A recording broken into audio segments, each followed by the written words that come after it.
Bismillahirrahmanirrahim. Assalamualaikum warahmatullahi wabarakatuh.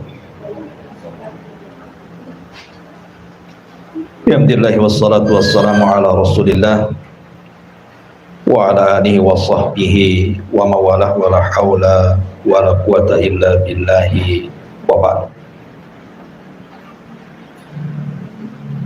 Alhamdulillah, di siang hari ini kita masih bisa duduk di taman-taman sorga majelis ilmu.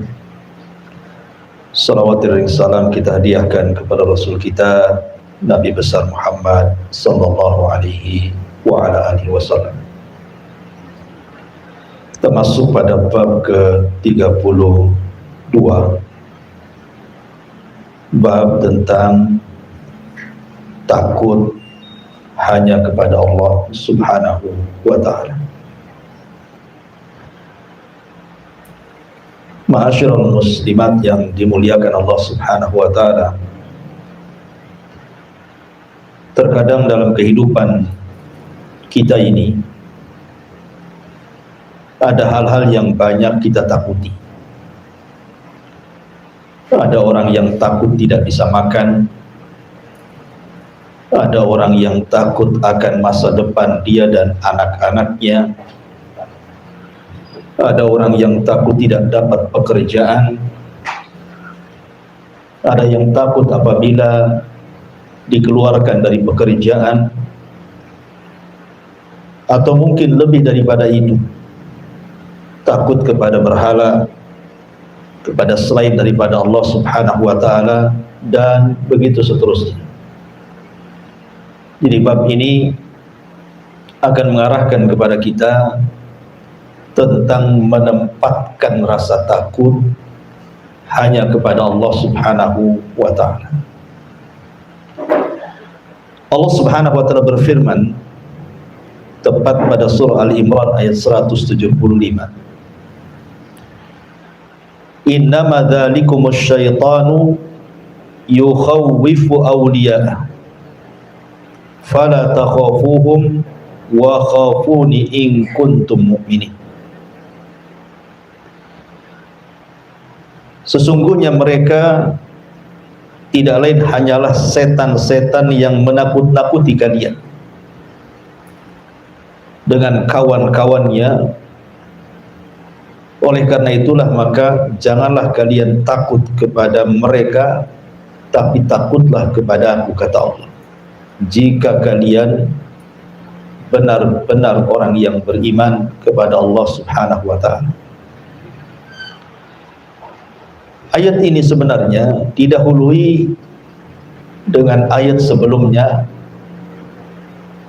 di mana pada surah Al-Imran ayat 173 sebelumnya Allah mengatakan, alladzina qala lahumun nas innan nasa qad jama'u lakum fahsyauhum fazadahum imanan wa qalu hasbunallah wa ni'mal wakil fanqalabu bi ni'matin minallahi wa fadlin lam yamsashum su wattaba'u ridwanallah wallahu dzu fadlin adzim. Yaitu orang-orang yang mentaati Allah dan Rasulnya, yang ketika ada orang-orang yang mengatakan kepada mereka orang-orang kafir telah mengumpulkan pasukan, menambah pasukan mereka untuk menyerang kalian, karena itulah takutlah kepada mereka. Ternyata ucapan itu menambah kuat iman orang-orang yang beriman dan mengatakan, cukuplah Allah menjadi penolong bagi kami, dan dialah sebaik-baik penolong. Maka mereka kembali dengan nikmat dan karunia yang besar dari Allah. Mereka tidak ditimpa satu bencana pun, dan mereka mengikuti keridhaan Allah, dan Allah mempunyai karunia yang sangat besar. Sedikit tentang kenapa Allah subhanahu wa ta'ala berfirman dalam surah Al-Imran ayat 175 ini. Jadi sebab turunnya begini, Bu. ketika kaum muslimin mengalami kekalahan dalam perang Badar, ke dalam perang Uhud. Memang betul-betul perang Uhud itu perang di mana kaum muslimin itu betul-betul kalah. Bahkan Nabi SAW diisukan meninggal karena ketika itu ada seorang sahabat yang mirip dengan Rasul namanya Mus'ab ibn Umair gugur di perang Uhud ini. Jadi sangkanya itu Nabi, sehingga tersebarlah isu kematian Rasulullah SAW di perang Uhud, padahal itu adalah kedustaan. Tetapi dengan tersebarnya isu kematian Rasul itu menciutkan sebagian hati para sahabat sehingga mereka mundur dan berakhir dengan mengalami kekalahan. Tetapi walaupun demikian Allah Subhanahu wa taala menyelamatkan nabinya dan tidak benar berita kematian. Dan begitulah Allah Subhanahu wa taala jadikan kehidupan ini terkadang kalah, terkadang menang. Wa tilkal ayyam nudawiluha bainan nas. Terkadang hari-hari itu diputarkan oleh Allah Subhanahu wa taala. Ketika kemudian kaum muslimin sudah kembali ke Madinah, tiba-tiba kemudian Abi Sufyan ketika itu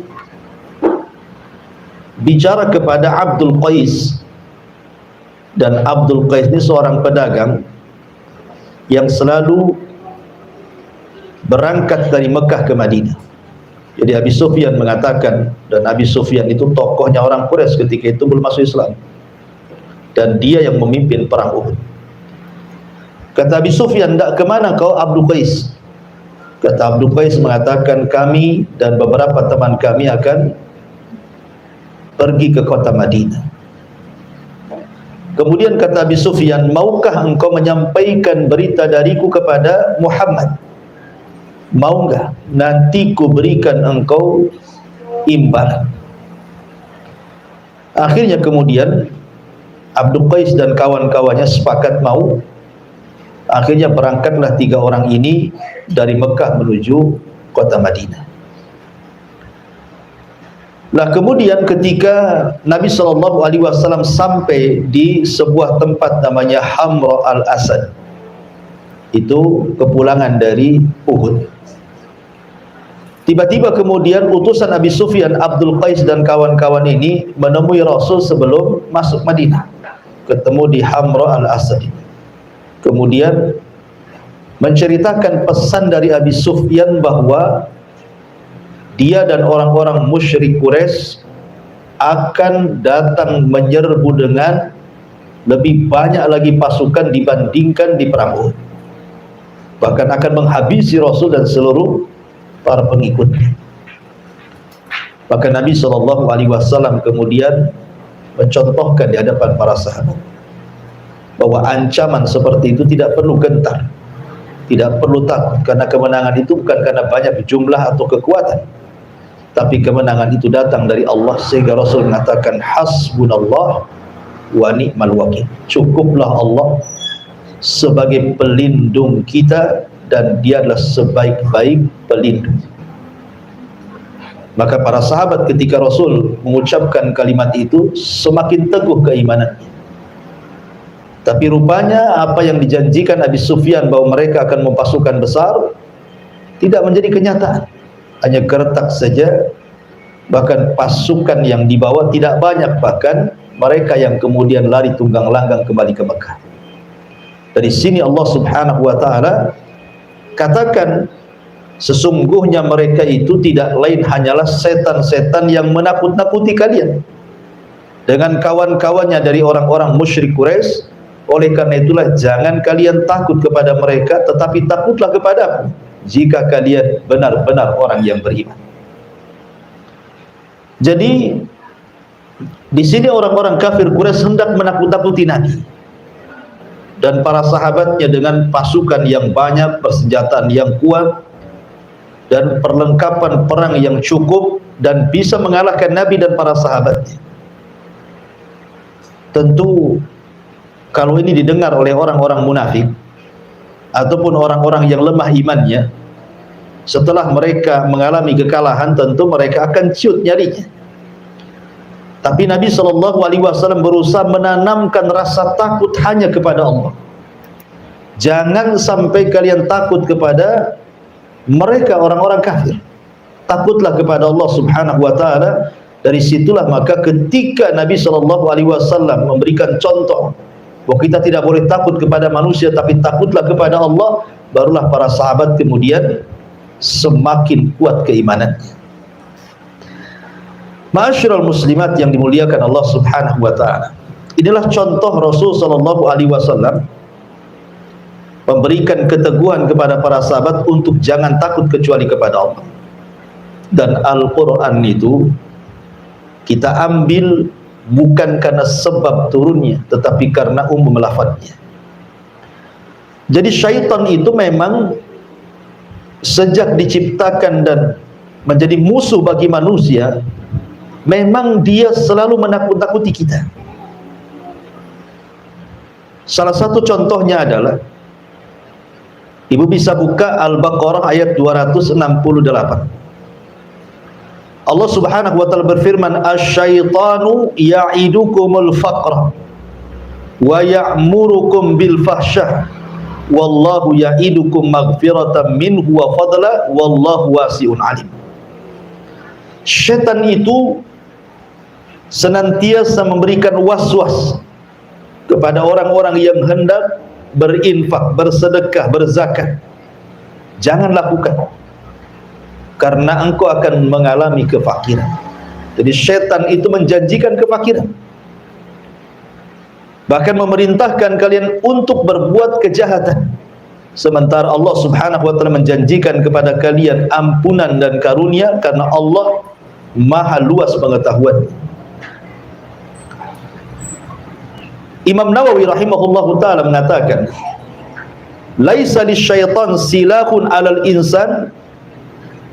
Tidaklah syaitan itu punya senjata untuk melawan manusia kecuali bagaimana caranya menanamkan khauful faqri. Bagaimana manusia itu takut akan kefakiran. Sebab kalau seandainya manusia itu sudah takut akan kefakiran, maka manusia pasti akan berbuat jahat.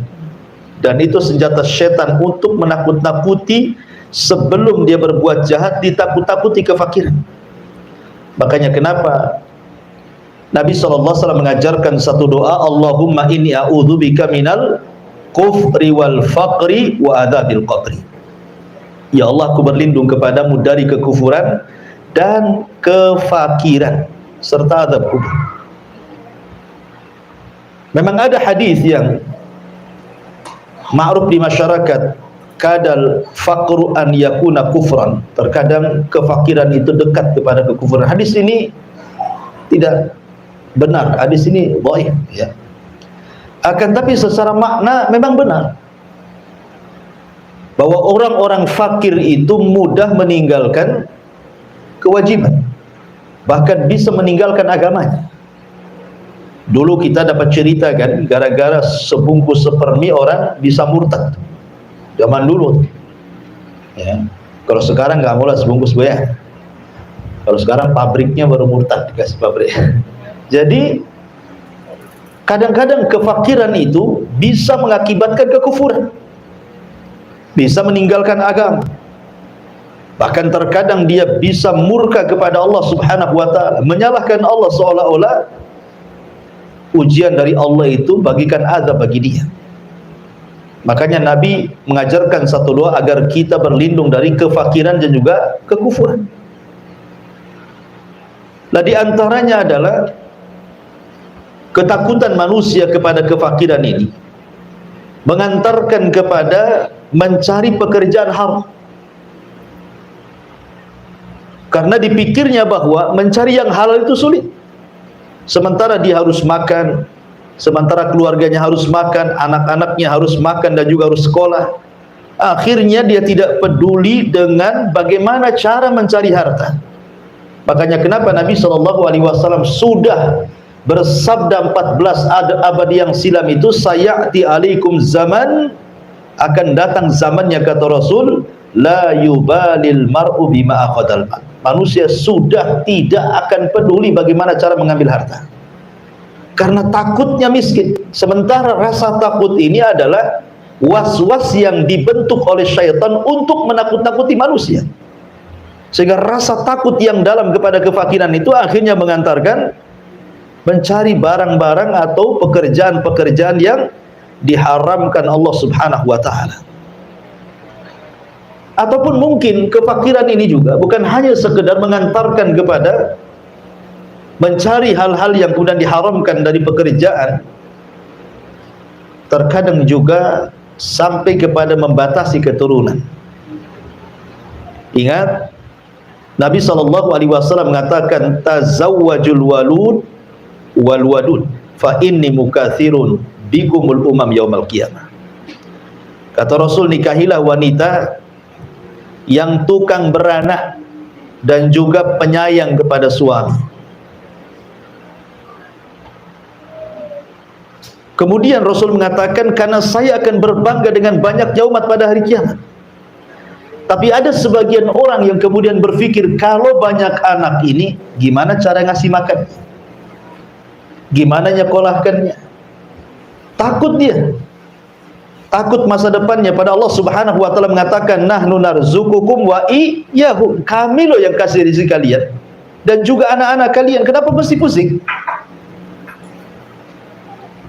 Lah terkadang kemudian perasaan takut kepada selain Allah yang dihembuskan oleh syaitan, salah satunya kepada kefakiran, itu mengantarkan orang akhirnya membatasi keturunan, padahal tujuan pernikahan itu adalah memperbanyak keturunan, ya.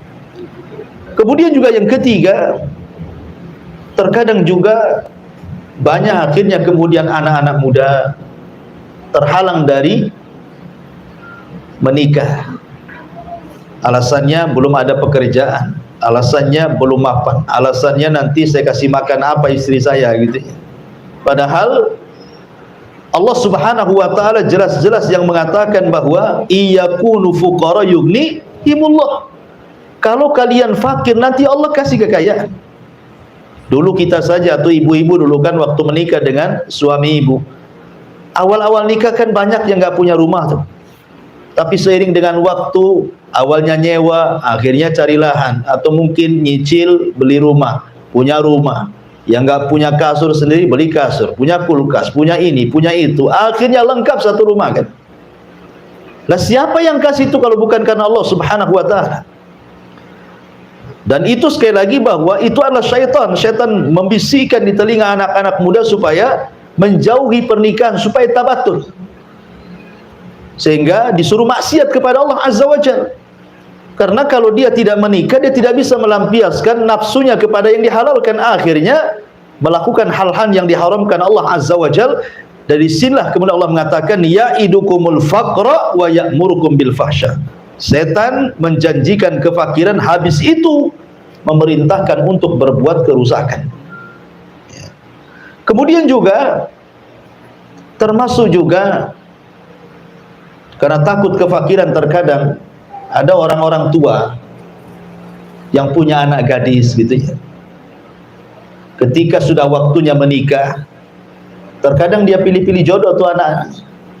Kalau dia tidak beragama tuh, mesti doktrin orang tuanya kepada anak gadis tuh, nah kalau cari jodoh cari yang mapan. Kalau bisa PNS, ya. Kalau bisa yang paslon yang banyak kan itu ya. Jadi kadang-kadang seperti itu. Ya minimalnya pengusaha katanya. Minimal pengusaha itu, maksimalnya apa? Menteri ya. Jadi kadang-kadang orang-orang yang kemudian mendoktrin anak-anaknya itu justru soal urusan dunia.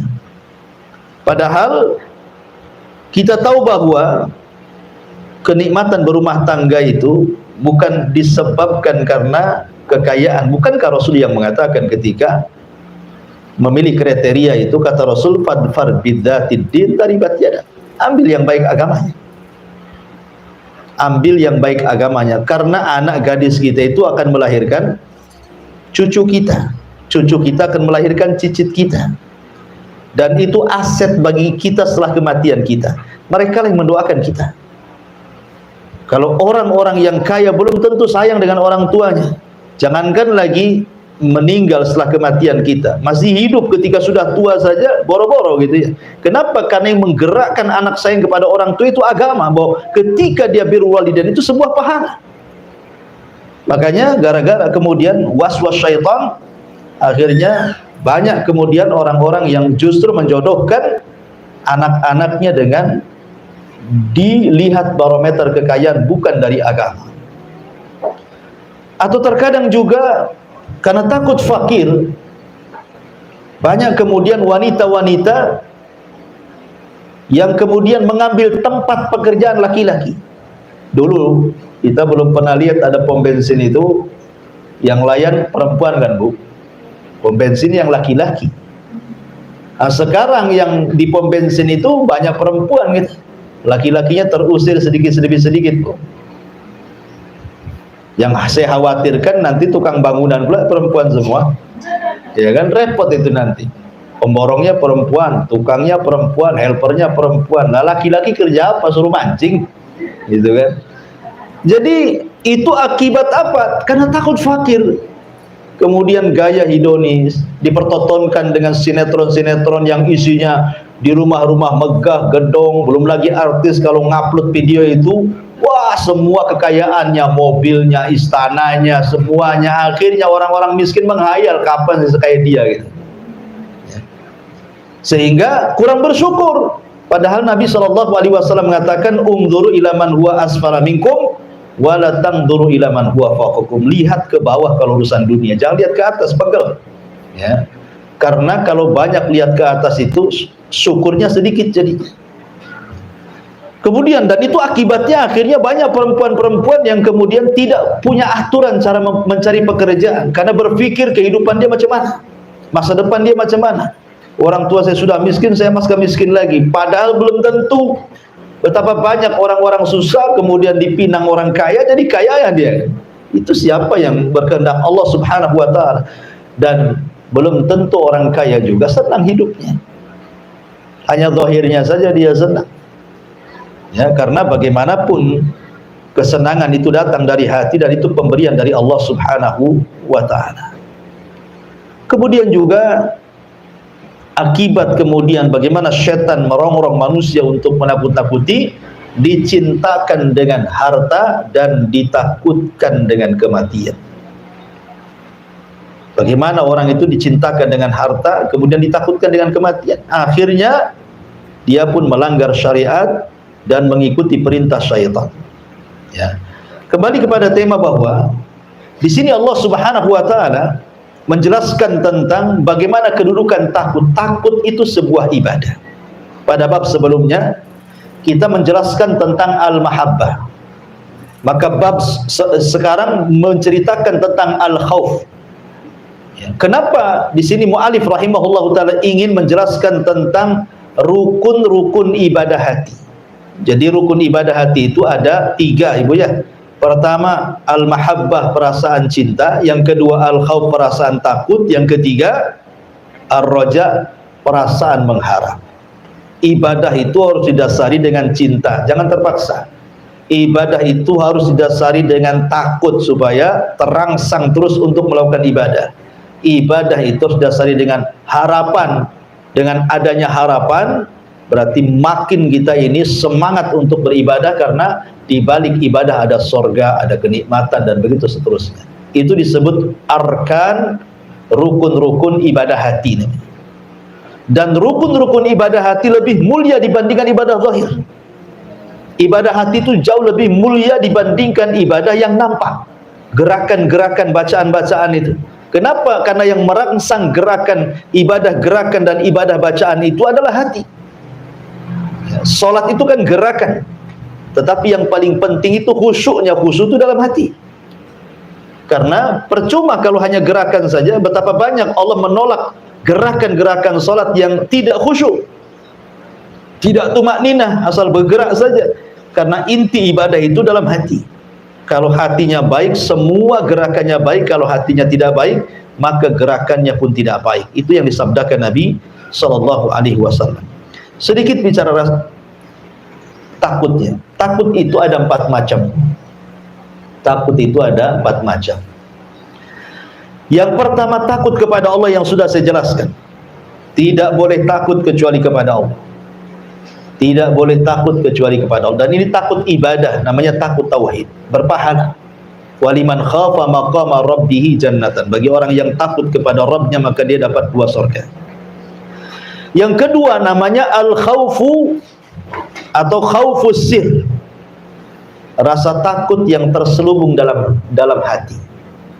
Seperti takut kepada berhala, takut kepada sesembahan. Ya, itu syirik besar, tak boleh. Tak boleh takut kepada sesembahan. Seperti takutnya orang-orang musyrik di zaman Nabi SAW, kalau mereka sampai meninggalkan sembahan mereka, maka akan ditimpa azab. Ya, sehingga lihat para nabi ketika menghadapi kaumnya, seperti contohnya umpamanya Nabi Allah Hud alaihi salatu wassalam, dia mengatakan kepada kaumnya, fakiduni jami'an summa la yungdur, silahkan kalian bersepakat dengan berhala kalian, buat makar untukku, aku tunggu, jangan lama-lama, sekarang juga. Artinya Hud menanamkan bahwa kita tidak boleh takut kepada berhala-berhala. Takut itu hanya kepada Allah Azza wa Jalla. Ya. Tidak boleh orang takut seperti itu. Seperti takut, ya, seperti yang saya tokan tadi, banyak orang-orang yang kemudian menghambakan dinar, menghambakan dirham, menghambakan rupiah, dolar, dan juga ringgit karena takut.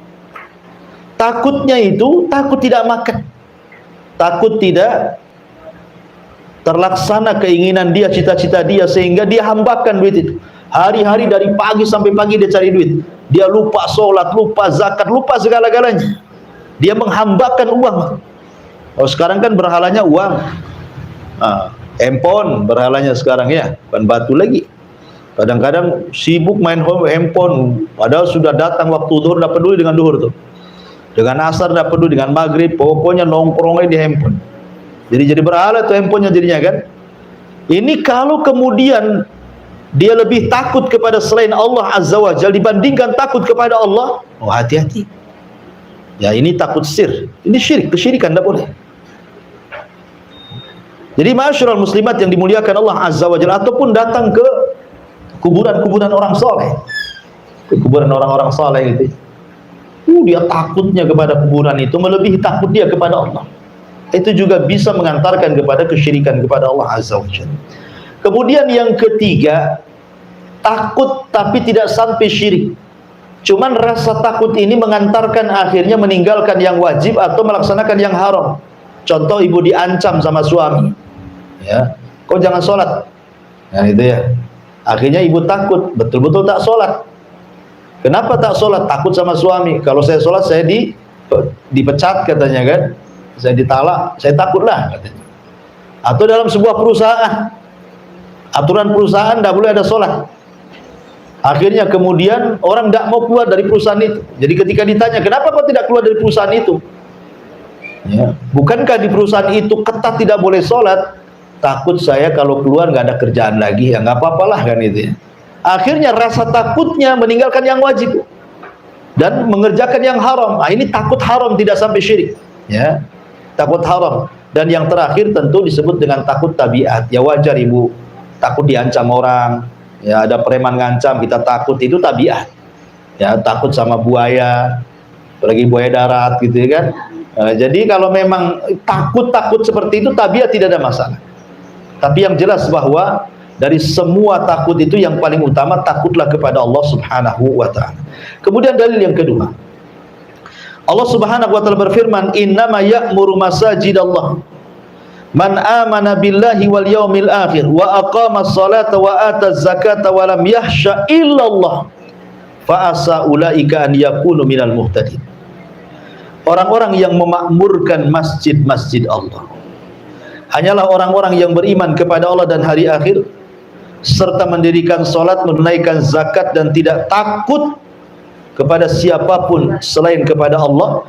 Mereka adalah orang-orang yang diharapkan termasuk golongan orang-orang yang mendapatkan petunjuk.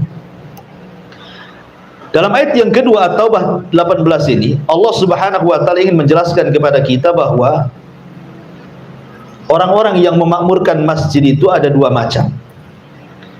Ada memakmurkan secara fisik, memakmurkan masjid secara fisik, seperti membangun masjid, ikut mewakafkan material-material masjid, entah besinya, entah semennya, entah kerikilnya, entah pasirnya, entah gentengnya, spandeknya, atau apalah yang berkaitan dengan pembangunan. Dan ini besar pahalanya. Sebagaimana Nabi SAW mengatakan, man bana masjidan lillahi kamif hasiqitatin aw asghar banallahu lahu baitan fil jannah. Barang siapa yang membangun masjid walaupun sebesar sangkar burung atau lebih kecil dari sangkar burung, tetap Allah Subhanahu wa taala akan bangunkan bagi dia rumah di surga. Apa maksudnya? Imam Syaukani rahimahullah mengatakan maksudnya, kan tidak mungkin kita pahami secara zahir hadis ini, Bu. Masa barang siapa yang membangun masjid walaupun sebesar sangkar burung, orang aja nggak masuk, ya burung aja yang masuk di situ kan? Ya, kan tidak mungkin orang bangun masjid segede sangkar burung. Seberapalah sangkar burung itu? Maksudnya kata Imam Syaukani, hadis ini maksudnya di sini kinayah bahwa sekecil apapun ibu nyumbang untuk pembangunan masjid, walaupun hanya satu lonjor besi, satu sak semen, satu gerobak pasir, satu gerobak koral, satu lembar spandek gitu ya, satu lembar baja ringan atau apalah kan, itu sudah cukup ibu dibangunkan satu rumah di sorga. Ya, ini yang pertama. Kemudian makna yang kedua, bahwa yang dimaksud orang yang memakmurkan masjid itu memakmurkan secara ruhiyah. Ya, yang pertama membangun fisik, ataupun ya tadi membangunkan secara ruhiyah. Ruh kita dibangun di situ. Bukan hanya masjid saja dibangun, ruh kita dibangun dengan sholat kita di situ, dengan baca Quran di situ, dengan kita zikir di situ, akhirnya menghasilkan akhlak-akhlak yang mulia. Ya, karena masjid itu tempat tarbiyah. Orang kalau pulang dari masjid harusnya dia tidak mengucapkan kalimat kotor dan tidak melakukan perkara fasik. Kenapa? Karena Allah yang mengatakan inna sholata tanha anil fahsya'i wal munkar. Salat itu mencegah perbuatan keji, ucapan-ucapan kotor, dan mungkar, perbuatan fasik. Artinya bahwa pembangunan itu bukan hanya sekedar fisik saja. Ya, ini yang banyak sekali dilakukan di masyarakat kita. Masjidnya aja bagus-bagus gitu ya, masjidnya megah-megah, pakai AC gitu, luar biasa sekarang masjid di zaman sekarang. Tapi membangun orang-orangnya itu yang kurang, sehingga banyak masjid bagus kosong dari jamaah. Tahu-tahu yang azan dia, yang imam dia, yang makmum dia gitu, dia aja gitu, dia saja. Nah, yang lain kemana? Padahal sebenarnya yang paling utama itu membangun ruh dibandingkan fisik. Membangun ruh dibandingkan fisik lebih utama. Ya.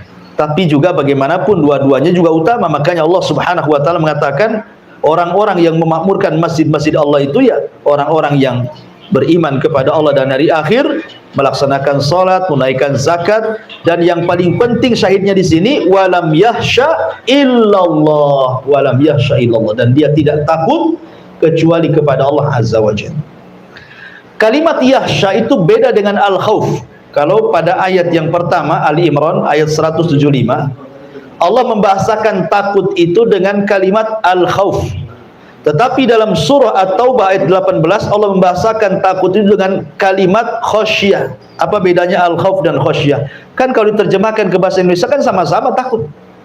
Kata ulama mengatakan khasyah lebih tinggi dibandingkan al-khauf. Karena khasyah itu diiringi dengan pengetahuan, dengan ilmu, dan dengan ta'zim, mengagungkan Allah Azza wa Jalla. Di mana orang-orang itu kalau sudah sampai level khasyah, betul-betul dia takut karena diiringi dengan pengetahuan. Maknanya dia tahu apa yang ditakutkan. Makanya kenapa ketika Allah mensifatkan para ulama, Allah mengatakan innama yakhsyallah min ibadihil ulama. Orang-orang yang takut kepada Allah itu mereka para ulama, para penuntut ilmu yang punya pengetahuan. Kenapa? Karena hanya mereka yang tahu apa yang ditakutkan. Ya, manusia kan dua, ada yang takut tapi tidak tahu apa yang ditakutkan, Ada yang takut memang dia tahu apa yang ditakutkan. Ya. Jadi ulama itu tahu. Kenapa mereka takut? Karena tahu yang ditakutkan. Selain ulama itu yang nggak takut wajar, karena nggak tahu apa yang ditakutkan gitu ya. Makanya khosyah itu lebih tinggi dibandingkan khauf. Dan orang-orang yang masuk ke masjid harusnya bukan hanya sekedar al-khauf, tetapi juga mendapatkan predikat khosyah. Jadi ketika masuk masjid itu dia tahu apa yang ditakutkan dalam masjid itu. Kenapa dia sholat? Karena takut akan neraka, takut akan adab, takut disiksa dan begitu seterusnya. Ya, jadi khosyah itu lebih tinggi dibandingkan al-khauf. Kemudian Allah mengatakan fa asa ulaika an yakunu minal muhtadin. Kemudian di dalam ayat yang lain Allah mengatakan, disebutkan dalam surah Al-Ankabut ayat 10, wa minan nasi man yaqulu amanna billah fa idza udhiya fillahi ja'ala fitnatan nasi ka'adzabillah wala in ja'a nasrun mir rabbika la yaqulanna inna kunna ma'akum awalaysa Allahu bi'a'lama bima fi suduril alamin. Di antara manusia ada yang berkata, kami beriman kepada Allah, maka apabila dia disakiti karena beriman kepada Allah, dia anggap siksaan manusia itu seperti siksaan Allah. Sungguh jika datang pertolongan dari Rabb, mereka pasti akan berkata, sesungguhnya kami beserta kalian. Bukankah Allah lebih mengetahui apa yang tersimpan dalam dada semua manusia? Maksudnya begini, ayat ini bagus sekali. Kita jabarkan sedikit, agak panjang. Ada yang mengatakan bahwa ayat ini adalah isyarat kepada orang-orang munafik. Jadi orang-orang munafik dan lemah imannya, kalau diuji oleh Allah Subhanahu wa taala di zaman Nabi sallallahu alaihi wasallam, maka mereka mengatakan ujian itu seolah-olah adab dari Allah Azza wa Jalla, bukan sebagai pengangkat derajat dan penghapus dosa, ya kan? Berbeda dengan orang-orang yang beriman, justru mereka menjadikan ujian Allah itu sebagai keyakinan bahwa Allah sedang mengangkat derajatnya dan Allah sedang menghapus dosa-dosanya dan Allah sedang menggembleng dari kesabarannya. Karena begini Bu ya, manusia di depan ujian Allah Subhanahu wa taala itu ada 4 macam. Kalau seandainya ibu diuji oleh Allah, sakit, berkepanjangan, ekonomi lagi bermasalah, apalagi BBM naik gitu ya. Semua naik jadinya Bu ya. Ya, sampai COD aja naik tuh. Ya, Shopee aja naik ongkosnya katanya. Naik semua ibu ya. Sampai ibu pun naikkan juga uang belanjanya itu sama suaminya. Kenapa dinaikkan dek? BBM naik bang, nggak dengar BBM naik katanya. Ada yang sampai seperti itu. Jadi kalau ada orang diuji nih, entah itu kematian orang dicintainya, atau mungkin kefakiran hidupnya, atau penyakit yang dideritanya, dan begitu seterusnya. Manusia itu menghadapi ujian itu ada 4 kategori, ada 4 orang, ada 4 macam. Yang pertama ada orang yang Masya Allah tasakhut Bu.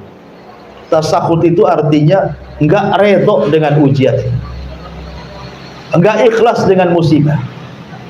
Ya, kayaknya musibah ini azab dari Allah Subhanahu wa taala bagi dia. Bahkan lebih parah lagi, bukan hanya hatinya saja tidak ikhlas, tidak redha Bu, lisannya pun kadang-kadang ikut menunjukkan ketidakredhaan. Lisannya itu ngomong, kenapa mesti aku terus? Kenapa enggak tetangga sebelah saja katanya. Gitu ya. Kenapa aku sakit terus? Itu kapan sembuhnya? Salah apa saya ini ya Allah? Nah, jadi kadang ada orang yang nampak dari lisannya. Kenapa si anak saya saja nggak naik kelas? Kenapa anak si fulan nggak naik terus? Ya karena bodoh mungkin anaknya. Jadi ada yang kemudian itu menjadikan ujian itu betul-betul tasakhut, dia nggak redho, dia marah-marah dia. Nah, ini orang yang kunut min rahmatillah, orang-orang yang putus asa dari rahmat Allah. Ini bahaya. Inilah yang difirmankan dalam Al-Quran yang kita baca. Fa idza udhiya fillah ja'alallah fitnatan nas ka'adzabillah. Apabila disakiti karena beriman kepada Allah, dia menganggap siksaan manusia itu seperti siksaan Allah. Ya Rabb, saya kan sudah sholat, ya, kok saya masih susah juga? Ya Allah, saya sudah sholat, kenapa tetangga itu nyelekit kali ngomongnya? Ya Allah, saya sudah sholat, kenapa kok begini? Kadang-kadang orang kemudian menganggap bahwa kalau Allah sedang menguji, dia merasa sudah beriman, ternyata ujian itu dianggapnya seperti adab Allah. Ini bahaya. Ini yang pertama. Yang kedua, ada orang itu zahirnya pura-pura kuat dalam ujian, disabar-sabari. Ya, pokoknya suaminya meninggal, sabar. Ekonominya gulung tikar, sabar. Ya, disabar-sabari. Ada orang yang menyabar-nyabari diri, Bu. Tapi jangan disenggol. Kalau disenggol keluar semua keluhannya. Nah, ada orang kayak gitu, Bu. Nampaknya sabar, sabar, sekali ibu tegur, "Cemana jualannya?" "Aduh, payah," kata. "Udah sebulan ini begini-begini, begono-begono." Itulah. Ada orang yang nampak menyabar-nyabarkan diri, tapi kalau disenggol keluar semua. Ini kelompok yang kedua, tapi agak rendah daripada kelompok pertama. Ada kelompok yang ketiga, ini beda lagi. Dia betul-betul ikhlas. Betul-betul ikhlas, redha, betul ya. Disenggol nggak disenggol ya memang dia ikhlas, sabar betul orang ini. Memang sudah dicatat di Lauhil Mahfuz, saya ini harus dapat ujian hari ini. Memang sudah dicatat, memang orang yang saya cintai harus meninggal hari ini. Pokoknya betul-betul sabar. Ini yang luar biasa. Dan yang lebih luar biasa lagi adalah yang nomor keempat. Sudah sabar, sudah ikhlas, sudah redha, lisannya juga justru mengucapkan alhamdulillah. Setelah dia mengucapkan innalillahi wa inna ilaihi rajiun, dia mengucapkan alhamdulillah. Karena jarang sedikit atau sedikit sekali orang yang ditimpa musibah mengucapkan alhamdulillah. Saya contohkan sebuah kisah, namanya Urwah ibn Mas'ud, Urwah ibn Zubair rahimahullahu ta'ala. Jadi Urwah ini, Bu, dikasih penyakit kakinya. Salah satu kakinya harus diamputasi. Akhirnya kemudian dikatakan kepada Urwah, "Ya Urwah, engkau harus minum khamr. Kakimu akan diamputasi dan kau akan merasakan sakit." Kata Urwah, "Tidak. Aku tidak akan minum yang diharamkan Allah. Kalau engkau ingin putuskan kakiku, tunggu aku ambil wudhu, kemudian aku sholat 2 rakaat. Saat sholat kau potong kakiku," katanya. Subhanallah. Jadi dia mengambil momen khusyuk itu sebagai obat bius bagi dia. Itu lama dulu, Bu. Khusyuk itu bisa jadi obat bius, sehingga ketika dipotong sudah terpotong, disangka belum dipotong. Lah di waktu yang sama ketika kemudian kakinya terpotong satu, artinya sudah pincang, dah punya kaki satu. Ada kabar pula salah satu putra daripada Urwah ini meninggal dunia. Bayangkan, berturut-turut musibahnya. Pertama kakinya hilang, yang kedua anaknya hilang. Tapi Urwah mengatakan alhamdulillah ala kulli hal. Segala puja dan puji bagi Allah. Segala sesuatu ada kebaikannya. Sehingga orang-orang heran dan mengatakan, "Ya Urwah, kok bisa kamu mengucapkan alhamdulillah?" Kata Urwah, "Ya, tidakkah kau lihat anggota badan diriku? Aku masih punya 2 tangan dan aku masih punya 1 kaki. Aku tak bersyukur kepada yang ada. Dan kenapa aku mengucapkan alhamdulillah? Karena kematian putraku, karena aku masih putra yang lain yang bisa membanggakan diriku." Jadi orang yang keempat ini tetap dia mensyukuri nikmat yang tersisa pada badannya, tidak terus fokus pada musibah yang menimpanya. Ini kan luar biasa, Bu. Yang keempat ini tingkatan menghadapi musibah yang luar biasa yang keempat. Makanya jarang yang keempat ini dilakukan orang, kecuali betul-betul orang yang dirahmati oleh Allah Subhanahu wa taala, penyabar, penyayang gitu ya, redha, ikhlas, dan mengatakan alhamdulillah. Mau diapakan lagi? Ya kan? Lah ma'asyiral muslimat yang dimuliakan Allah Azza wa Jalla, ayat ini memberikan pelajaran kepada kita bahwa jangan pernah seseorang itu menyandarkan hidup kepada manusia. Sebab kalau seandainya manusia menyakiti kita, maka kita anggap mereka menyakiti seolah-olah adab dari Allah Subhanahu wa ta'ala. Makanya nanti hadis setelahnya Nabi SAW mengatakan, "Manil tamas ridallah bi sakhatin nas radhiyallahu anhu wa arda, anhun nas wa man iltamasa ridhan nas bi sakhatillah sakhitallah alaihi wa askhata alaihi nas.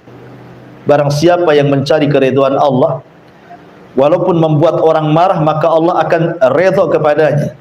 Dan barang siapa yang mencari keridhaan manusia dengan perkara yang bisa mendatangkan kemarahan Allah, maka Allah akan marah kepadanya dan membuat orang-orang jadi marah kepadanya.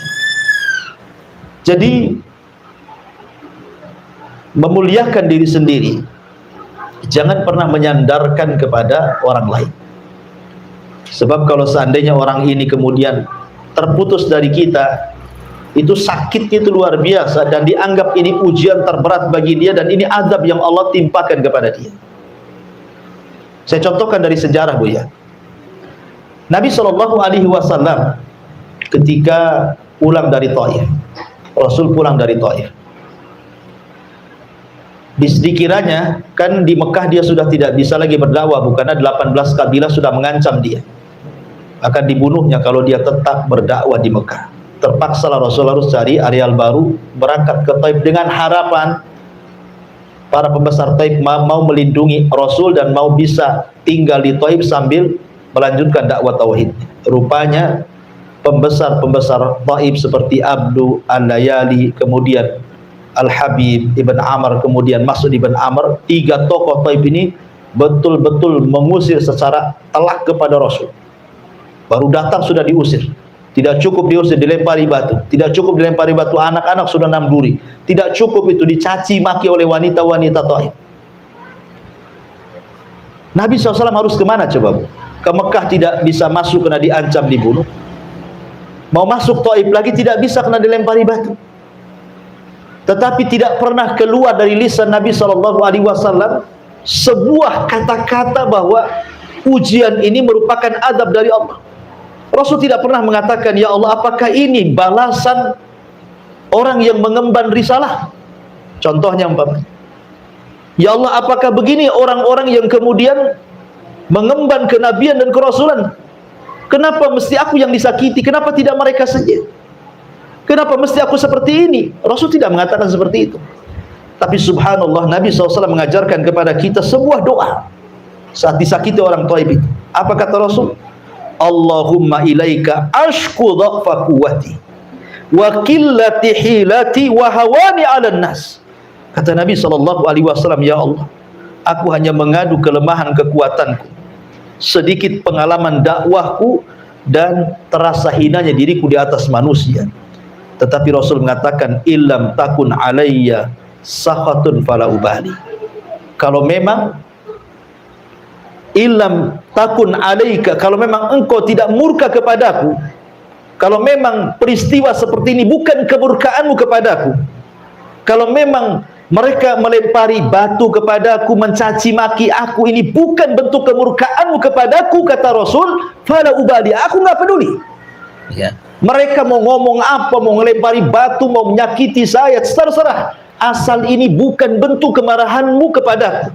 Lihat, bisa nggak kita ngomong begini saat kena musibah? Umpamanya ibu kena sakit gitu, ya Allah, selama sakit ini, umpamanya persis seperti ucapan Nabi SAW, ya, ini bukan bagian azabmu untukku, saya nggak peduli. Ya, boleh jadi ini adalah engkau hendak mengangkat derajatku dan menghilangkan dosa-dosaku. Ah, kan enak, Bu. Kalau ibu ngomong gitu, tenang tuh hidup tuh. Umpamanya ini gulung tikar usahanya, dia ngomong, ya Allah, selama gulung tikar ini, kebangkrutan ini bukan azab dari kepada kamu, bukan karena engkau murka kepada aku nggak peduli. Mau gulung tikar, mau bangkrut, nggak peduli. Ya.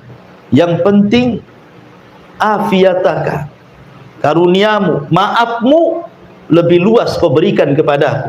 Itu yang dikatakan Nabi SAW, ghairu anna afiyataka hiya awsa'ali, akan tetapi maafmu kepadaku lebih luas dibandingkan murkamu kepadaku. Kalau orang ngomong begini saat kena musibah, Bu, tenang satu dunia, Bu. Nggak ada orang yang menjerit-jerit, apalagi sampai curhat kemudian di FB, itu nggak ada, Bu. Ya kan? BBM naik, curhatnya macam-macam tuh, dari A sampai Z, setiap hari statusnya itu aja. Ya, kalau dia mengatakan seperti itu kan enak, Bu, ya kan? Tenang, tidak sedih, tidak khawatir, tidak takut. Itu yang diajarkan Nabi SAW. Tapi betapa banyak sering saya katakan kan, apabila anaknya sakit, dia mengeluh dan mengatakan, "Ya Rabb, kenapa anak saya yang sakit?" Apabila ditimpa musibah, dia mengatakan, "Ya Rabb, asih aku aja kena musibah, kenapa si anu tidak?" Nah, ketika kemudian gulung tikarnya, "Ya Rob, kenapa mesti usahaku yang gulung tikar? Kenapa si anu-anu itu kok bagus sekali usahanya? Apa salahku?" Kan ada orang-orang kayak gitu ya. Ini sama dengan firman Allah, "Fa idza udhiya fillah ja'ala fitnatan nas ka'adzabillah." Apabila diuji gitu ya, maka dia menjadikan ujian itu seolah-olah azab dari Allah Subhanahu wa taala. Tidak, terkadang Allah Subhanahu wa taala menghendaki seperti itu supaya ada kebaikan yang kita tidak tahu hikmahnya. Makanya Allah mengatakan, wa asa an taqru syai'an wa huwa khairul lakum. Boleh jadi sesuatu yang kita benci itu ada kebaikan di situ. Mana tahu gitu kan, itu rahasia Allah. Betapa banyak orang-orang yang keluar dari perusahaan ya, karena mungkin di PHK. Rupanya Allah mempersiapkan usaha yang jauh lebih berkah, lebih banyak, lebih bagus lagi dibandingkan ketika dia kerja di situ. Betapa banyak itu, sudah banyak kok dilakukan orang-orang. Ya, jadi kenapa mesti takut? Takut dengan rizki, takut dengan kebahagiaan, semua milik Allah. Tinggal minta kepada Allah yang Maha Kaya. Ya kan? Ma'asyiral muslimat yang dimuliakan Allah Azza wa Jalla, makanya pentingnya seseorang itu membangun kebahagiaan dari diri sendiri. Jangan pedulikan ucapan orang. Gara-gara ucapan orang, kadang-kadang orang akhirnya ciut, tidak mau keluar rumah. Ya, ada juga yang kemudian bunuh diri gara-gara ucapan orang itu. Ngapain dipedulikan ucapan orang? Jangan jadikan ucapan orang itu adab dari Allah. Biarkan mereka bicara, nggak usah dipedulikan, gitu maksudnya ya. Maka jangan sampai ujian itu dijadikan fitnah yang seolah-olah adab dari Allah Subhanahu wa taala. Kemudian mu'alif rahimahullahu taala mulai masuk pada hadis Nabi SAW. Dalam hadis yang marfu dari Abu Sa'id Al-Khudri radhiyallahu anhu, "Inna min dha'fil yakin an turdiyan nas bi saqatillah wa an tahmadahum ala rizqillah wa an tadhummahum ala ma lam yu'tikallah. Inna rizqallah la yajurruhu hirsu harisin wa la yarudduhu karahiyatu karihin." Hadis ini secara sanad dhaif jiddan. Hadisnya sangat lemah sekali, tidak bisa dijadikan hujah.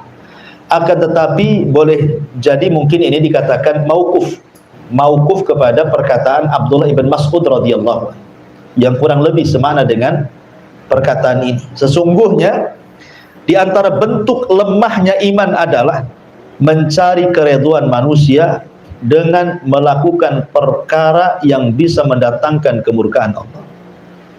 Memuji orang lantaran rizki Allah yang diberikan lewat mereka, dan mencela orang lantaran rizki Allah yang tidak diberikan lewat mereka. Sesungguhnya datangnya rizki Allah tidak dapat dipercepat dengan semangat seseorang yang mengelola untuk mendapatkannya. Begitu juga tidak dapat ditinggalkan oleh kebencian seseorang yang membencinya. Subhanallah, ini banyak terjadi di masyarakat ya, bahwa terkadang manusia itu ingin mencari keridhaan manusia, tetapi dengan cara yang membuat Allah murka. Ya, banyak orang yang kemudian mencari ridha manusia, tidak peduli Allah murka atau tidak murka. Itu banyak sekali di masyarakat. Ya, umpamanya orang bekerja di perusahaan, yang penting dia nggak dipecat, nggak apa-apalah, dilarang sholat pun nggak apa salah katanya. Yang penting saya bisa kerja, bisa digaji di sini.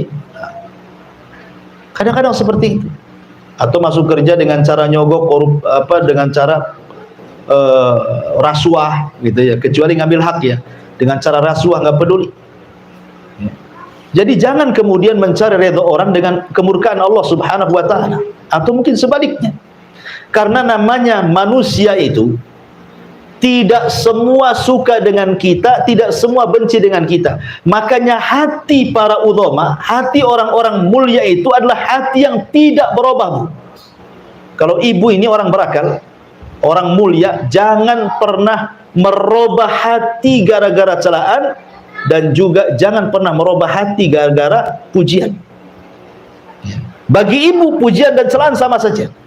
Jangan kalau ibu dipuji langsung ibu masuk kamar kemudian bercermin, gitu ya. Jadikan ibu cerminnya. Karena hati orang-orang yang mulia itu tidak berubah. Mau dicela sama saja, mau dipuji pun sama saja. Jangan pula kalau dicela hidungnya kecil, kalau dipuji hidungnya membengkak, begitu Bu ya. Bukan begitu, ya. Supaya kita ini tidak ciut kalau ada orang yang tidak suka dengan kita. Karena orang berbuat baik saja, tidak semua orang suka dengan kita, apalagi berbuat jahat. Ya, maka dari sini jangan mencari redha manusia di atas kemurkaan Allah Subhanahu wa ta'ala. Karena bagaimanapun kemuliaan itu datang dari Allah. Siapa yang Allah muliakan, tidak ada makhluk yang bisa menghinakan. Siapa yang Allah hinakan, tidak ada makhluk yang bisa mengangkat derajatnya. Dan mengangkat derajat itu bukan karena harta. Kalau memang itu, kenapa pula Qarun difirmankan fakhasafna bihi wa bidarihil ardh. Kami tenggelamkan Qarun berserta seluruh harta-hartanya. Ya. Kalau memang kemuliaan itu ada pangkat dan jabatan, bagaimana pula kemudian Fir'aun ditenggelamkan? Fa'aghraqnahum. Kami tenggelamkan Fir'aun. Kalau memang kemuliaan itu datang dari kesehatan dan anak-anak yang banyak, kenapa Walid ibn Mughirah difirmankan sa'uslihi saqar, saya akan masukkan kau ke neraka saqar? Kalau memang kemuliaan itu ada pada kesombongan, kekuasaan, kenapa Namrud dibunuh oleh seekor nyamuk yang masuk ke hidungnya, bersarang di otaknya 40 tahun kemudian meninggal? Ya, semua diadab oleh Allah. Jadi kemuliaan itu milik Allah Subhanahu wa ta'ala. Kalau ingin cari kemuliaan, minta kepada Allah. Jangan minta kepada manusia. Jangan pula minta penilaian manusia. Tidak perlu dinilai manusia. Yang penting kita dapat nilai dari Allah Subhanahu wa ta'ala. Kemudian dari hadis yang terakhir, Aisyah radhiyallahu anha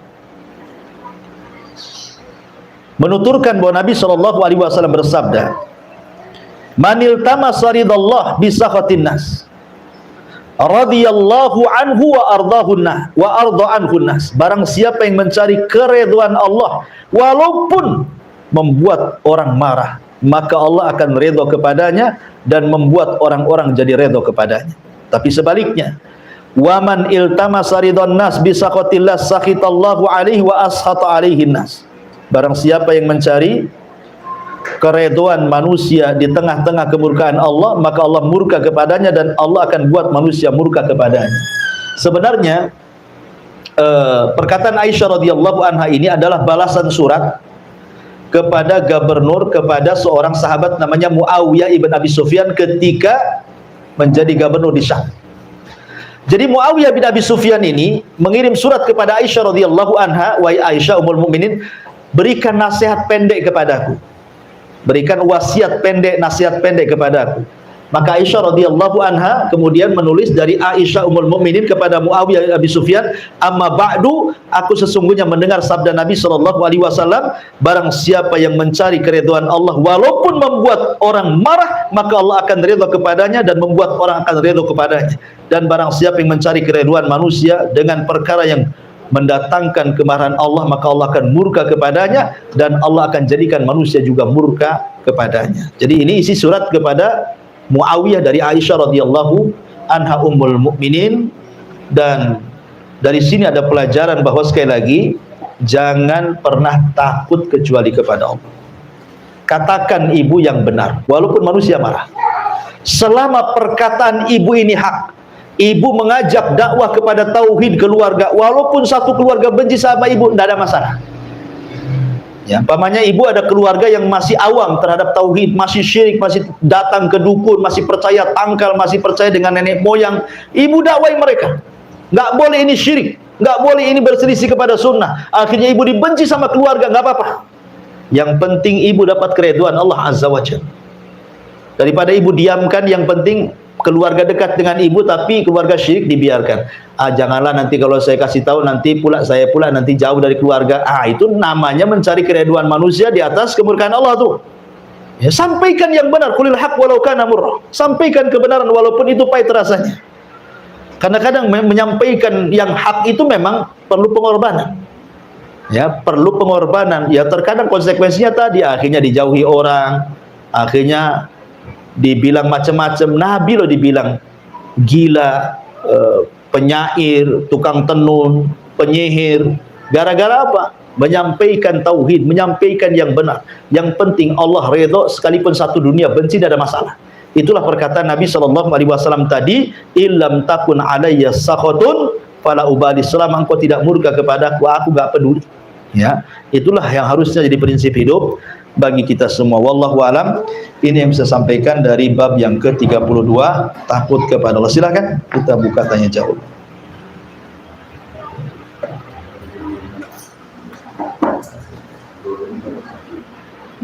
20 menit lagi.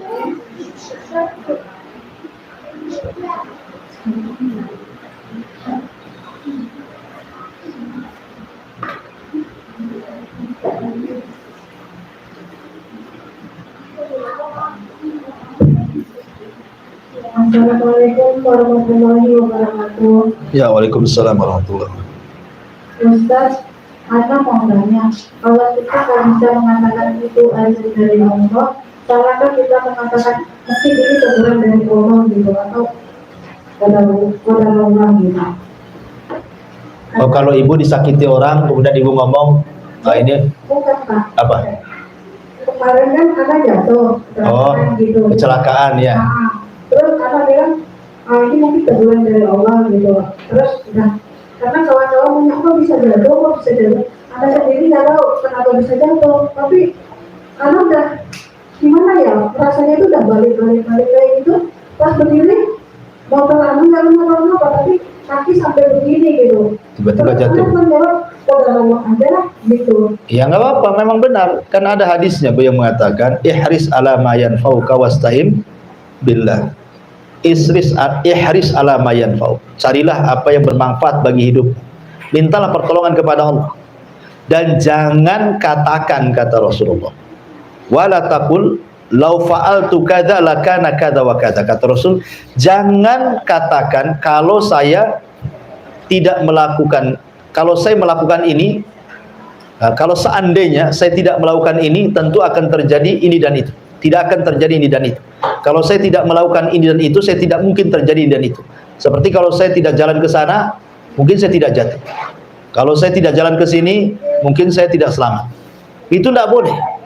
Ya, kenapa? Karena itu adalah pintu pembuka amal setan. Kata Rasulullah, akan tapi katakan, kul, katakan, kata Nabi SAW, qaddarallah wa masya'a fa'al. Semua atas takdir Allah. Allah menakdirkan sesuka dan sekehendaknya. Ya betul Bu. Jadi kalau ibu jatuh, ya jangan pula kemudian disalahkan, oh gara-gara motornya ini sudah obek, motornya ditendang lagi gara-gara kamu. Ngapain nendang motor? Makin sakit lah, udah jatuh nendang motor pula kan itu. Jadi kita katakan ini sudah takdir Allah. Ya betul, itu harus begitu. Sandarkan semua kepada takdir Allah.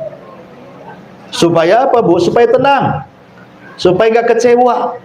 Karena orang yang tidak menyandarkan takdir kepada itu kecewa. Kenapa saya harus jalan ke sana? Tahu ke sana itu ramai, akhirnya saya jadi jatuh. Akhirnya disalahkan, tuh kan gara-gara jalan ke sini, akhirnya kan kecewa dia. Maka nggak usah, ya. Katakan semua takdir Allah, karena jatuhnya ibu hari itu tuh sudah dicatat 500 tahun sebelum Allah menciptakan langit dan bumi. Sehingga Allah, ya ibu pikir mungkin sudah takdirnya. Walaupun bagaimanapun hari ini harus jatuh, bagaimanapun caranya saya jatuh karena sudah ditulis gitu. Ya sama dengan orang meninggal kan. Ada orang meninggal sebabnya kecelakaan. Ya, tapi kalau ditakdirkan hari itu harus mati, tidak celaka pun dia mati. Betapa banyak orang yang di rumah nggak kecelakaan di jalan pun mati dia.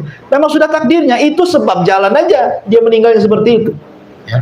Tapi kalau takdirnya hari itu harus mati, ya mesti harus meninggal dia. Dengan cara apapun, tidak mesti kecelakaan. Ya, karena memang semua sudah ditakdirkan Allah Azza wa Jalla. Sudah betul kata-kata ibu. Katakan kalau ada musibah itu qaddarallahu wa masya'a fa'al. Wallahu a'lam.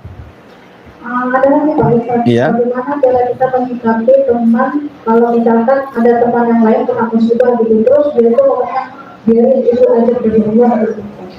Gimana?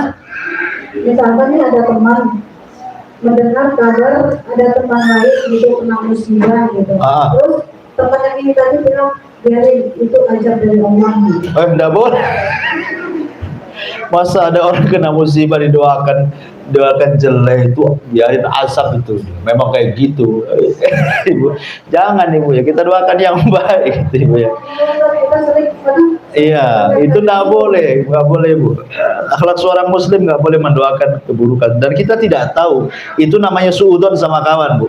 Namanya ibu ya, kalau dia kena musibah, kemudian kita katakan biarin saja itu azab dari Allah, bu. Kita tidak tahu kehidupan dia. Nampak saja mungkin di mata kita dia jahat. Boleh jadi ibu tidak tahu dalam kehidupan sehari-hari dia, mungkin dia ada amalan yang ikhlas yang diterima oleh Allah yang ibu tidak punya. Ya, boleh jadi mungkin musibah dia itu mengangkat derajat dia dan menghilangkan dosanya. Tapi kita ngomong kepada orang itu namanya seolah-olah kita suudzon dan seolah-olah dia lebih baik dibandingkan dia. Nah, itu tidak boleh. Ya, nasihati saja kita tidak boleh bersikap seperti itu. Kalau kita nasihati orang, jangan sampai umpamanya di depan kita orang yang berdosa, kita nasihati orang yang berdosa, kita anggap kita lebih suci dari dia. Nggak boleh kayak gitu. Ya, karena menasihati orang itu sama dengan nasihati diri sendiri dalam cermin. Maka sebaiknya hilangkan itu kata-kata itu, nggak bagus ya. Itu bukan akhlak Islam ya. Wallahu a'lam. Wah ya. Salam ya. Iya, di sini ada pertanyaan juga dari YouTube ini apa ini? Bismillah, izin bertanya Ustaz, gimana hukumnya seseorang yang bersedekah untuk pembangunan masjid lalu diinfo saat serah terima uang disumbangkan beserta nominalnya dan foto tersebut di-share ke grup. Ya, tujuan nge-share ke grupnya apa? Kalau nyumbang kemudian tujuannya ingin dipuji orang, nah ini ria ya. Tapi kalau tujuan nge-share-nya itu ngasih contoh ya, supaya yang lain juga ikut infak, ya enggak apa-apa. Cuman kan biasanya ya agak sedikit sulit lah gitu ya, karena hati itu kan dibolak-balikan sama Allah. Ya, kembali ke niat lah, innamal a'malu binniyat. Wallahu a'lam. Subhanallah bihamdika asyhadu an la ilaha illa anta astaghfiruka wa atubu ilaik. Allahu ta'ala. Assalamualaikum warahmatullahi wabarakatuh.